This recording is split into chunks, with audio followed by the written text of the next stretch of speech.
America అధ్యక్షుడు Donald Trump ప్రపంచ కుబేరుడు ఎలన్ మస్క్ మధ్య భేదాభిప్రాయాలు మరింతగా ముదిరాయి. మరోసారి ఒకరిపై ఒకరు బహిరంగంగా తీవ్ర స్థాయిలో విమర్శలు గుప్పించుకున్నారు. చరిత్రలోనే ఎవరూ పొందలేనంతగా మస్క్ సబ్సిడీలు పొందుతున్నారని, ఈ సబ్సిడీలే లేకుంటే రాకెట్ ప్రయోగాలు ఉండవు, శాటిలైట్లు ఉండవు, ఎలక్ట్రిక్ కార్ల ఉత్పత్తి ఉండదన్నారు. ఎలన్ మస్క్ తన దుకాణం మూసుకొని సొంత ప్రాంతం దక్షిణాఫ్రికాకు తిరిగి వెళ్లిపోవాల్సిందేనని, అప్పుడు అమెరికాకు ఎంతో సంపద మిగులుతుంది అంటూ ట్రంప్ తన సొంత సోషల్ మీడియా ట్రూత్ లో పోస్ట్ పెట్టారు.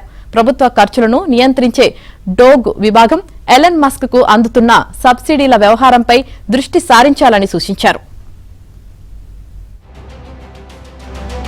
ఇరాన్పై ఇజ్రాయెల్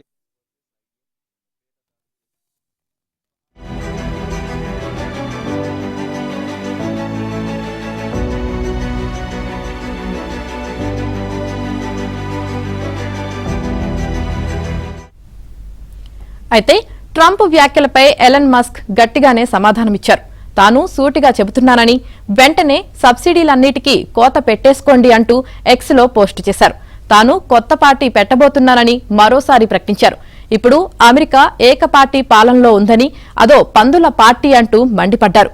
ప్రజా సంక్షేమాన్ని పట్టించుకునే కొత్త రాజకీయ పార్టీ రావాల్సిన సమయం ఆసన్నమైందంటూ మస్క్ పోస్టు పెట్టారు.